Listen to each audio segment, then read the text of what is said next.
is up next. Hi, Joy. How you doing, Ari? Have a great evening. You too. Cheers. All right, good evening, everyone. Well, if you took a snapshot of the country right now, here is what you'd see. On the one hand, you have all-out war.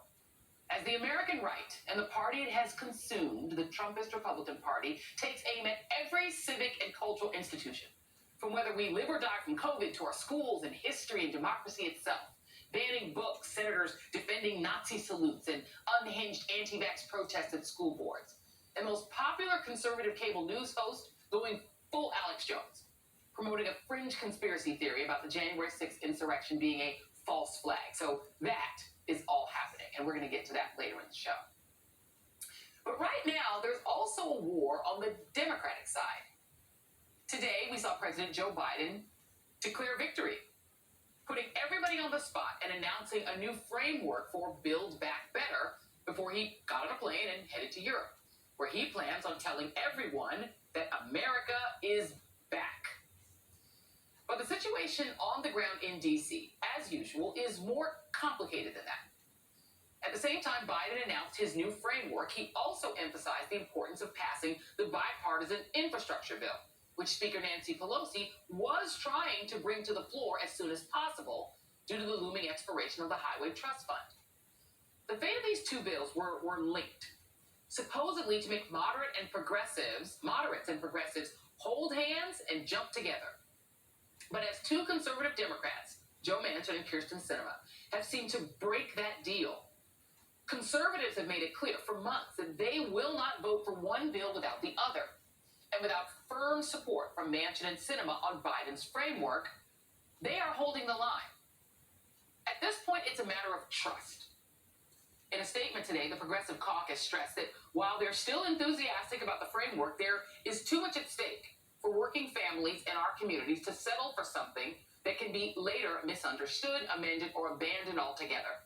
That is why dozens of our members insist on keeping both bills linked and cannot vote only for one until they can be voted on together.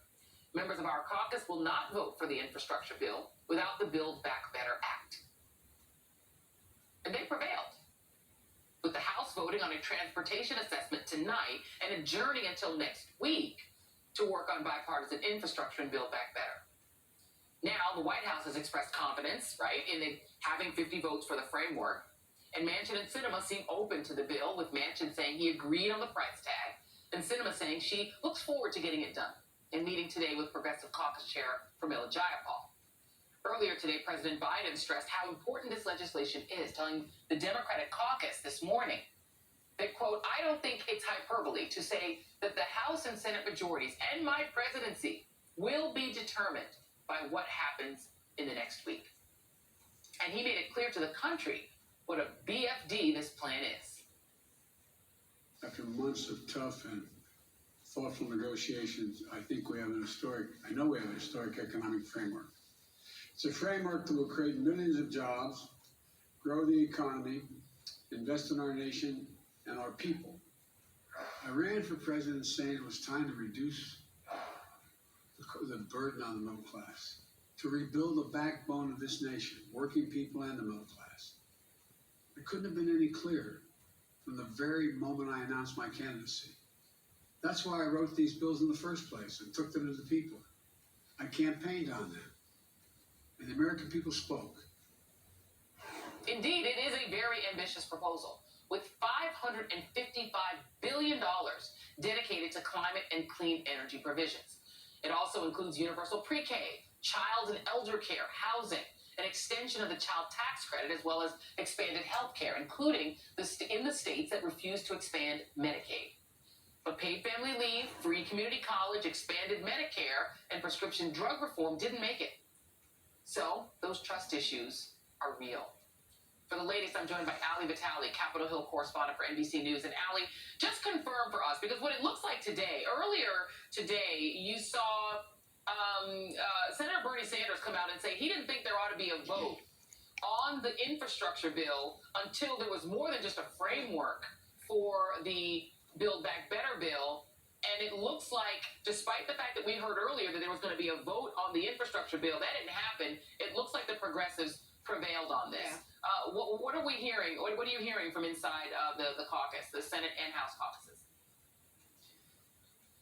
that they feel that they prevailed on this. Progressives who I've spoken to have been saying for weeks now that they've had one simple demand, which is to continue to keep these two bills coupled so they don't lose the leverage on the larger social spending package. Certainly there were conversations about if a framework would be enough.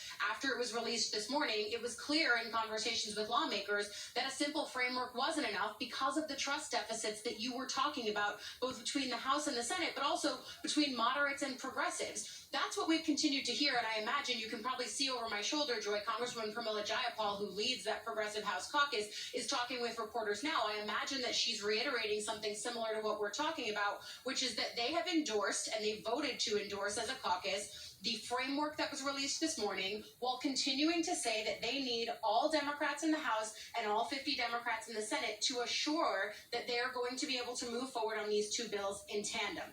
What we saw today, though, and what sources have said to me is, go ahead.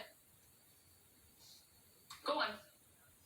What I've heard, Joy, from sources in the Senate and in the House, they sort of feel like they've been on a hamster wheel on this, that they've been working really hard, but that they looked around today and they ended up still in the same place. What this vote did tonight in the House is it just sort of kicked the can down the road, bought them a little bit more time, but there is some optimism that at some point in November they'll finally be able to prevail on this. I would also just point out that while a lot of people in the House are looking over at the Senate wondering where Manchin and Sinema are on this, Jayapal met with Sinema, and she didn't tell us that she got assurances from her, but she did say that it was a good meeting, that they're going to keep working. On the Manchin front, he was mum pretty much all day. I remember catching up with him as he was leaving the Senate earlier today. He said he was okay on that $1.7 trillion price tag, but he just tweeted a statement now where he said he's reading through the bill text and he hopes to keep working in good faith. When you start hearing words like good faith, working, continuing in progress, they're not close to being done. Yeah, that is exactly what that sounds like. Ali Vitale, great job. Thank you very much. Really appreciate you. Joining me now is Ambassador Susan Rice, Director of President Biden's Domestic Policy Council. She's been a key player in the negotiations. And so thank you for being here, Susan Rice. You just heard our reporter, Ali Vitale, say that there are still trust issues that remain here. That you have you now have text that has been released. I was starting to read through it before the show. But you do not have, that I can see, any assurances from Manchin and Sinema that they are going to go along with the original deal, that they are going to support the Build Back Better plan. Has the White House received any assurances whatsoever from Manchin and Sinema that if that they are going to ultimately support the Build Back Better plan? Well, hi, Joy. It's great to be with you. Thank you for having me on. Sure. Let me say this. I've been involved in these negotiations for the last many weeks, even months. And I've been in meetings with all concerned parties in the Senate and the House. And what we can say with confidence is that we believe this framework has the votes that can pass the Senate and pass the House. We have not said that before. That is a function of the work that we have been doing, the consultations we've been doing, and most importantly, the leadership and the efforts that the president has exerted with all of these relevant players. So yes, we are confident in that. But let me also tell you what I saw today, which is truly extraordinary. I was with the president when he was up at the House Democratic Caucus. He got sustained standing ovations, and they chanted it loudly and in unison, vote, vote, vote, vote.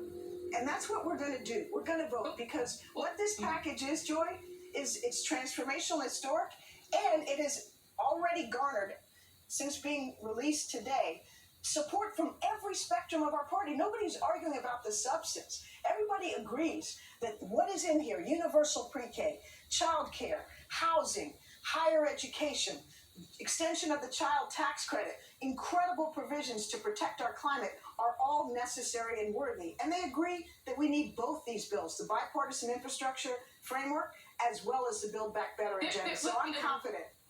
I'm sorry to interrupt you, but I mean, it's one thing for the Democratic caucus to cheer the president. He's the president, he's the leader of their party. But it is quite another thing to say, in general, we like the idea of doing universal pre-K. It's quite another thing to get Joe Manchin and Kyrsten Sinema to say we're going to vote for it. Saying this has the votes to pass, in theory, sure. But I have seen no evidence. One moment. I have seen no evidence that publicly stated by Manchin and Sinema that if the transportation bill were to pass, they wouldn't just leave the Build Back Better bill on the side of the road. So I want to know, have there been specific assurances from Joe Manchin and Kirsten Sinema that they are committed to voting for the bill? Just specifically that. Joy, I would be crazy to speak for any senator or member of Congress. That's not my role. I'm here to represent the President of the United States and to speak to the American people. But what I can tell you, and I will speak for myself now, having been in the room with these senators and many others in countless hours of discussions, I am confident that this package can pass the Senate. And I am confident that once each of the members of Congress and the Senate have the opportunity to do it, which is what they all should do, which is their right to do, which is to review the legislative text and vote on an actual bill, just as they did in the Senate on the framework, the bipartisan infrastructure framework. We're going to have legislation pass the Congress that is both Build Back Better and the infrastructure framework. But it's not realistic to ask any responsible member of Congress or the Senate to commit to something that they haven't had a chance to fully digest. Both Manchin and Sinema voted for the framework before there was $3.5 trillion, and then they started to trash it and said they didn't like pieces of it, and then pieces of it started getting lopped off. Let me just give you a couple of stats here. There is an AP NORC poll that shows that people do support what you just talked about. They support what's in the bill. Healthcare has high support, 64%. Education, climate change, childcare, paid family leave. People are in favor of it. But then there are the things that didn't make it.